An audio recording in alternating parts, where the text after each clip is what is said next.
Okay, the new way to succeed in cold email in 2025. Last week, I launched a cold email campaign that got 16 positive responses in the first day. And the reason that it did this well is that we are applying the new way to succeed in cold email in 2025. That's what this video is about. But before I get into it, if you don't know who I am, my name is Sergio. I'm the founder at AxoLeads, a B2B lead generation agency.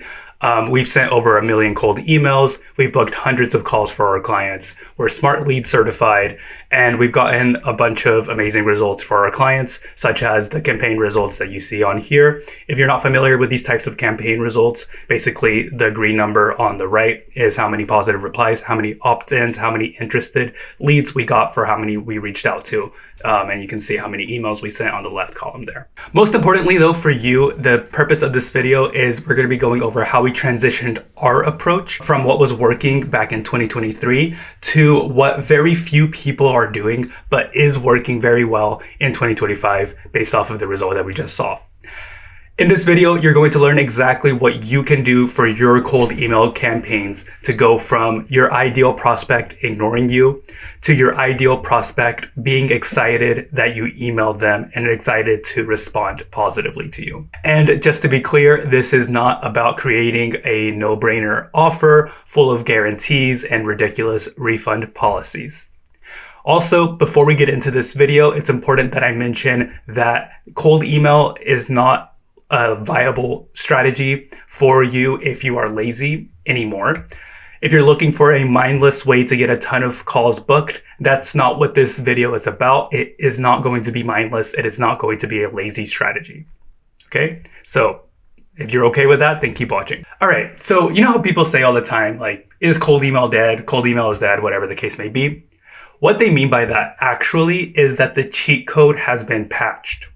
I'm going to be getting into what I mean by that. Basically, let's go back to 2023, where basically anybody could achieve great success using cold email by simply following a guide of the tedious steps of an SOP. I have a little bit of an example here of all the steps that people would follow, or you do follow, to set up your cold email infrastructure. You have to buy alternate domains. You have to set up domain authentication, things like SPF, DKIM, DMARC, all those kinds of settings. You warm up your domain in your inboxes, and then you start building a leads list from somewhere like Apollo, etc. So that's all you had to do. Basically, you do your warm-up process, and then 2 weeks after you started warming them up, you were on your way to contact thousands of people a day with the same level of difficulty that it used to take to send 10 emails a day. So obviously, this was amazing, but this process has been patched now. And there are a bunch of reasons that this has been patched. For example, Gmail Outlook has identified, the patterns, but we're not going to be getting into those deliverability things in this video in particular.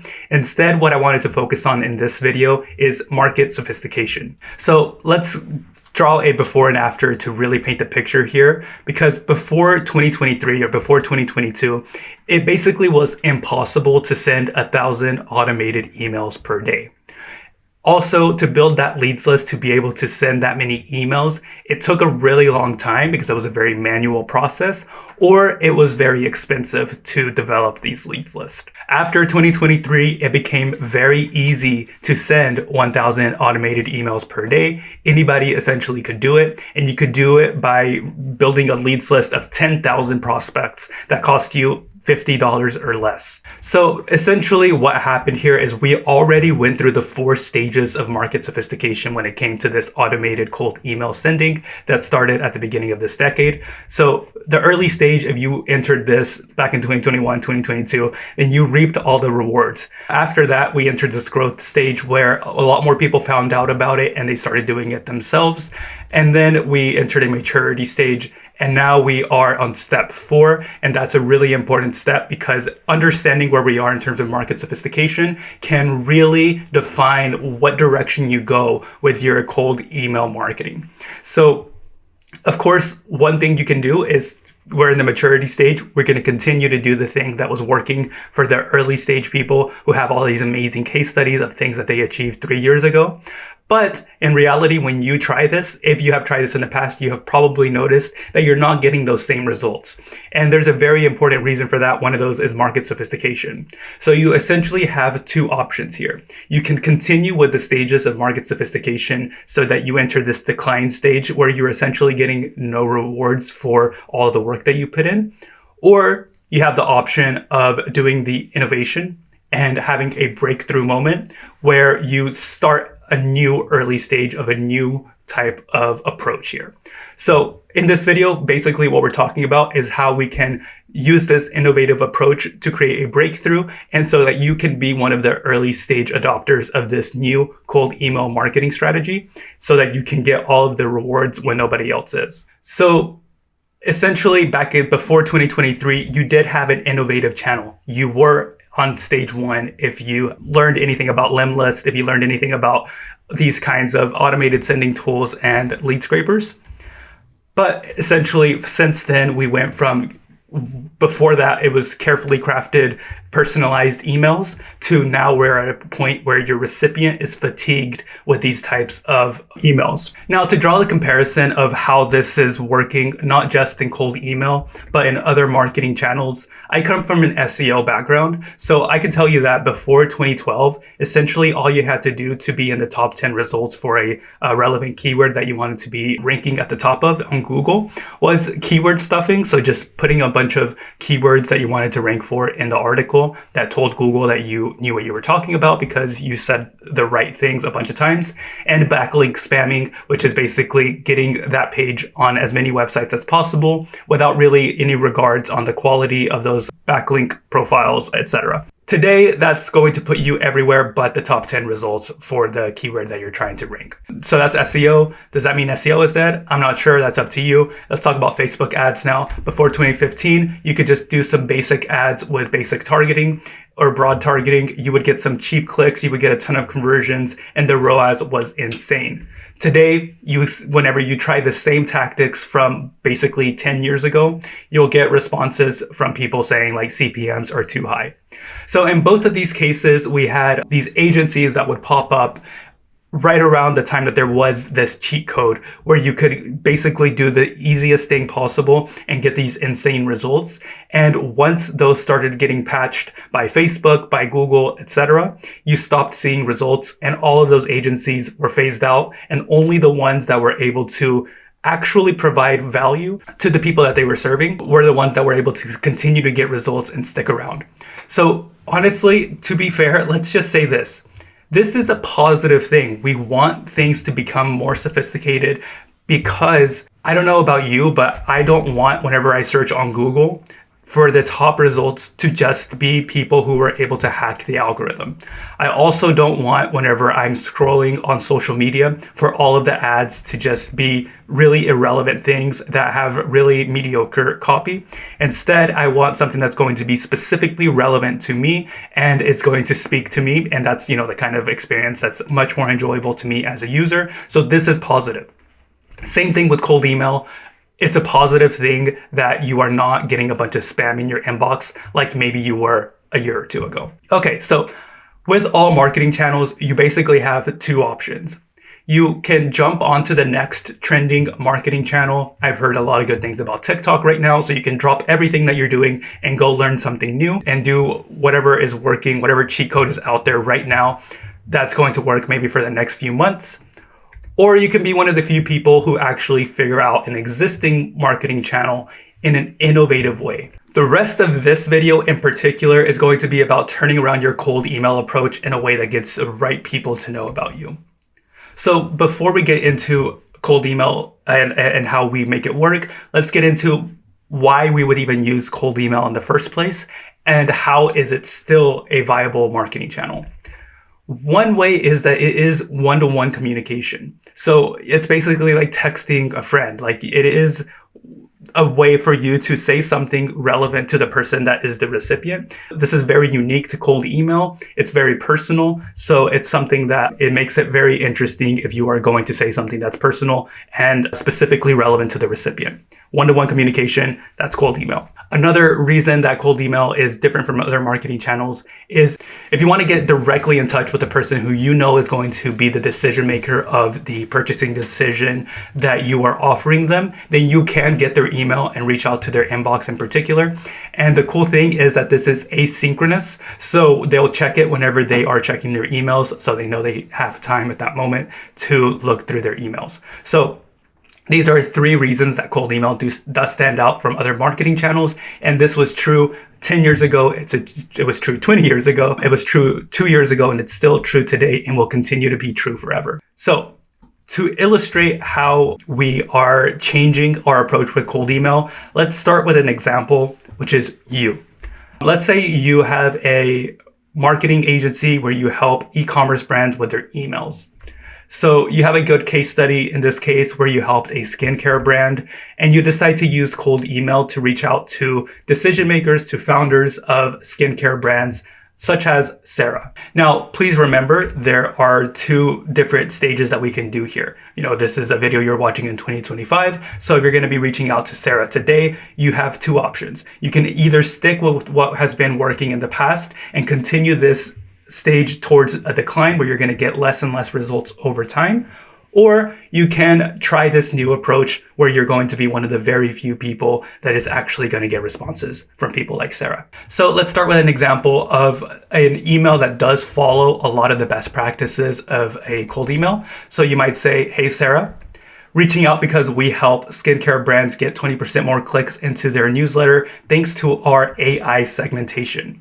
We helped Acme Skin increase their clicks by 34%. Would you like to chat about how we can help you do the same?" So if you look online at LinkedIn posts, if you look at YouTube videos about cold email best practices in terms of copywriting, you'll see a lot of really good things here. This email is very relevant to the recipient because Sarah is an owner of a skincare brand and you're talking about how you specifically help skincare brands. It talks about how you get people 20% more clicks, which is obviously something that is very, very tied to how much more revenue Sarah can expect from their email marketing. You have a unique mechanism, AI segmentation. AI, very sexy, good job. And you have backed this up with some social proof because you've done this in the past for Acme Skin. You actually got them better results, 34%. So, you're telling Sarah you can help her get her 20% more clicks. You help someone else get 34%. So you're even being a little humble with the kind of results that you're telling Sarah that she might be able to expect to get from you. And then you have a fairly straightforward CTA. The result that you can expect from an email like this, assuming that you did everything right with infrastructure, you did a spam placement check before you send out this campaign so you know for sure that you're going to land an inbox, assuming that the leads list is 1,000 people who are owners of skincare brands and you verified that their emails are accurate. So you have the right leads list. You have the right approach in terms of best practices for copywriting. It's short, it's easy to read, it is direct, it is, touching on the offer, the value that the recipient's going to get, and you are actually landing in primary inbox. You might be able to expect to get a result of about 4 positive responses out of 1,000 emails that you reached out to. And to be honest, this is pretty good. If you have ever run a campaign and your copy looks anything like this, then these numbers might look familiar to you. But what about the others? There are 996 other people who we reached out to who either ignored the email in the best cases or marked it as spam. There are basically 3 camps that these others fall into if we are assuming that they were the right people to reach out to in the first place. First of all, they don't know who you are. Second, they're not on the market for this service. Or third, they are busy, they don't open emails, etc. We're going to focus on the first 2 here because the third one can be addressed with things like follow-ups or just reaching out on a different channel, etc. But right now, let's talk about they don't know who you are. Think about it like from the recipient's point of view. Do you usually buy from strangers? Why would they trust you? What have you given them to earn their trust? And how do they know that you know what you're doing? The other thing is, if they're just not on the market right now, maybe they're busy putting out fires. These are owners of businesses. So they have a lot of things to do. They have an HR department to take care of. They have to do recruiting. They have to do sales. They have to do marketing, logistics, operations, financials, or accounting. There's a lot of things that this person has on their plate. So maybe they're just not on the market right now because they're focusing on other bottlenecks in their business. That's totally fair, right? Maybe they have a strategy that they're testing out in the moment that is very specifically relevant to the offer that you have. So they don't want to like mess things up by testing out something completely different. Totally valid as well. Or maybe they're just working with an agency right now. Maybe they started working with them 3 months ago. And so they really want to give them a fair shot to see if they can get them the result that they told them that they were going to get. All valid reasons to not respond to you right now. Just as these were all valid reasons as well. But the interesting things about all 6 of these reasons that I just mentioned is that none of them disqualify them from being a potential client of yours down the line. So the solution is basically to dig deeper. You have to recognize that you are a specialist in one very key element, which is email marketing for e-commerce brands, in just one specific part of marketing, which is the email part of their marketing. And that is incredibly valuable to them. So basically your job here is to be the angel on their shoulder, be in their ear about email marketing for skincare brands. So they are a skincare brand. They can't wrap their head around everything that's going on and changing in the email marketing space specifically for their industry, but you can because this is your area of expertise. So being there in their ear about all of these things is going to be able to be incredibly valuable to these people who understand already that email marketing is something that is really important to their marketing strategy, but don't necessarily understand that you are the right person that's going to do this for them, or that right now is the right time to take action and change things. So essentially the solution, aside from digging deeper, is to be in their ear. And the way that we're going to do this is to treat cold email as a top of the funnel strategy instead of the entire funnel. So cold email can be the way that you reach out to these people initially. And the really cool thing is that you can reach out to them, not necessarily asking them to book a call, because that is incredibly direct. And this is exactly what people have been doing over the last couple of years. It is getting diminishing results, and you can continue to bang your head against the wall with this strategy. And, even if this is a floundering strategy, eventually you're going to get some people to opt in. Even a broken clock is right twice a day. So that could be true for you as well if you just go from email to having them to book a call. But instead, you can also just send an email with something that's incredibly valuable to them, where you do not have any commission breath on you, where you're not trying to push your sales on them. And you're just like, hey, you're a skincare brand. I have something very specifically relevant that's probably going to be valuable to you. Can I just send it over to you? They're more likely to say yes to that, right? So what you send over to them is a lead magnet. When they opt in for this lead magnet, they can come into your welcome flow, which is where you email them for maybe 30 days, once a day, letting them know about who you are, what you do, why your method works really well. You send them a bunch of case studies, etc. And that can create this ecosystem now where from the welcome flow, you are letting them know you have a YouTube channel. You're pushing them to a very specific YouTube video that's going to be relevant to them. When they go and watch that, now YouTube is going to be trained that they are interested in your content. So they're going to be pushed your content organically. You might connect with them on LinkedIn so that they can see your LinkedIn posts organically as well. Because what's important about organic is that this is now them making the decision to be informed by your videos instead of you being the pushy person on a cold email telling them that you have something important for them to see. You can add them to a newsletter as well, where you're constantly in their inbox letting them know that you have, like something that's been working for their specific industry. And since it's so relevant, this is something that's actually going to be valuable to them. You can do the same thing with Twitter. Once you have these people in your funnel, then you can retarget them with paid ads. So you don't really have to worry about this whole thing of like CPMs are too high, because the effectiveness of paid ads for people who already know who you are, who already see you as an authority in this space, who already kind of like you and have consumed a lot of your content, the effectiveness of these paid ads are going to be a lot higher. So as you can see, these people have gotten their 7 touch points that they need before they make a purchasing decision much, much faster. And it's not relying on you having to email them at the exact right time when they happen to be looking for that exact solution to go make a purchasing decision, and hoping that they will make that purchasing decision from a stranger, and hoping that the 30 minutes you get on the call with them is enough for you to show them that you are somebody who is trustworthy. So that's a very high level overview of this funnel that you can create with cold email at the very top. But let's talk about like what you can pitch them with the lead magnet. Basically with the lead magnet, you can do things like share your tech stack. You can share your best creatives that you've created for other clients. You can share your best segmentation tips, your success stories, your client testimonials. Basically everything that you can possibly think of with one thing in mind, and that is that it has to be valuable from their point of view. It has to be valuable to them. If you can think of anything like this that you can create or anything that you already have, then go ahead and send it to them. What this is going to do is going to accomplish 3 different things.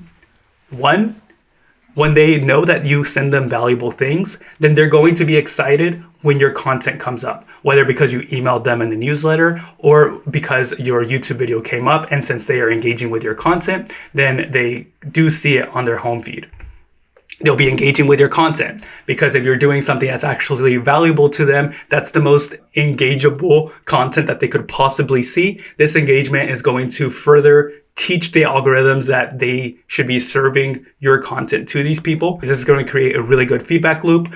And also, they're going to begin to trust you as the go-to authority for the one specific thing, in this case, email marketing for skincare brands, so that whenever they are ready to make a purchasing decision about their email marketing and they are a skincare brand, they're obviously going to come to you instead of going to some other competitor or just somebody in their referral network. That all sounds great, but what does this have to do with cold email? I understand this question very well because very few people go about actually building a funnel like this, so they don't understand the value of each stage of the funnel. Cold email becomes top of funnel marketing. The top of the funnel marketing is unbelievably important, and it's often very overlooked, but it shouldn't be that way because the hardest, the most difficult buy-in that you're ever going to get is going to be that initial click. It's going to be that initial buy-in. Basically, if you can do anything that you can do to get a stranger from the street into your store, you have already done the hardest part about getting them to buy. Because once they're inside your store, they're actually seeing what you can do. You can talk to them, you can share your value, you can do whatever you need to do to sell them on what you're selling. But if they are just on the street and you are yelling at them like, hey, come into my store, that is a lot more difficult to get them to buy something than once they're inside. So that's what cold email marketing is. It's getting people from the street into your store, and then you optimize what's going on inside of the store to get them closer to the cashier register with the product in hand. So basically, when you do this, when you change your perception on what cold email should be, you create a funnel around it and you lead with value and not with trying to get them on a call, you might be able to get something like, for example, 20 people opting in. This is just an example number, but 20 people opting in means you have just 5x'd the expected results of this campaign. Before, remember, we were getting 4 people.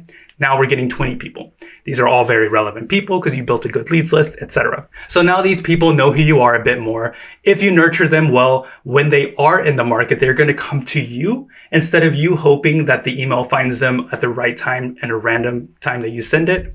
And the unintended third consequence here is that they don't even have to actually become your client for you to get referrals from these people. Because if they are consuming your content, if they are on your newsletter, if they know you that they can trust you because they've seen your case studies and testimonials, they just aren't really ready to make a purchasing decision right now. They do have other people in their network that are relevant people to your ICP that they can go and tell and refer to you. So this is just an unintended third consequence of having as many people in your funnel as possible that are relevant to your offer. So here's basically the approach that you can take to make this happen. First, you need to make a list of all the potential pain points that you help your ICP with.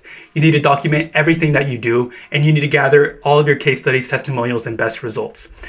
These are all the things that you can go and send out to all these people, and your new cold email can look something like this.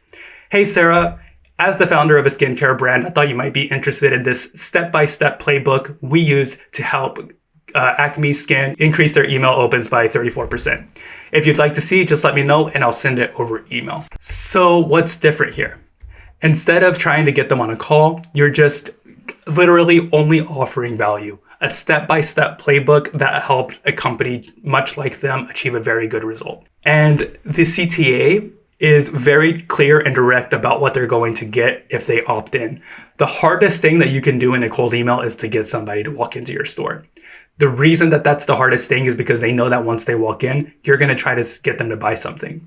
So if they understand what happens when they walk in, that they're only going to receive a cookie and you're not going to try to sell them something differently, then they might go in and get the cookie. So if you let them know in the CTA exactly what's going to happen if they opt in, then they're going to be much more likely to opt in because they're going to feel safer. Or you could say something differently. Like, hey, Sarah, we've been seeing that a lot of Gen Z is moving away from the minimalist designs of email flows that were killing it a few years ago. One skincare brand we work with just added $221,000 from their last email campaign that we ran for them, targeting specifically women between 18 and 22. Can I share some templates you might be able to try out?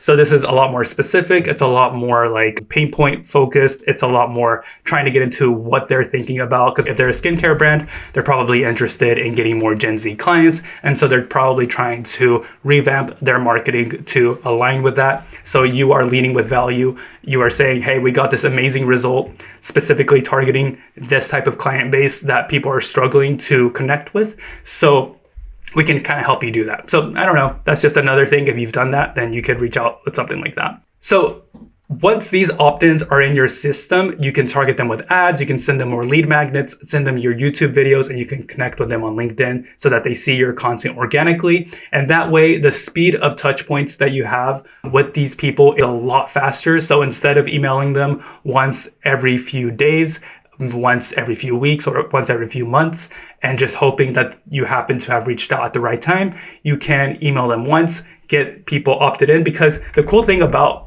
these emails is that they don't have to make a purchasing decision right away to opt in. This is going to be relevant to Sarah no matter how busy she is with other things, because this is actually really relevant stuff and they might just put it in their backlog. But once they've opted in, they can be receiving all this other value for you, and you can continue to nurture this relationship with Sarah and let them know how important your approach to email marketing is, and she's going to believe you when she starts seeing this stuff for herself instead of you just telling her. So essentially, don't be lazy. Cold email is an amazing marketing tool. You just have to slow down and then warm them up first. All right, easier said than done though. You might not really know what direction to go in. You might not have the ideas, but the cool thing is that I'm going to be linking 20 cold emails that booked a call that we sent for our clients and for ourselves that you can get some inspiration from for your own cold emails. Here's an example of one of the emails that we sent out that booked a call. So if you like what we wrote here, then you can see 19 other examples like that in the description below. So check that out if you would like some inspiration for your own cold email campaigns. Thanks so much and see you in the next one.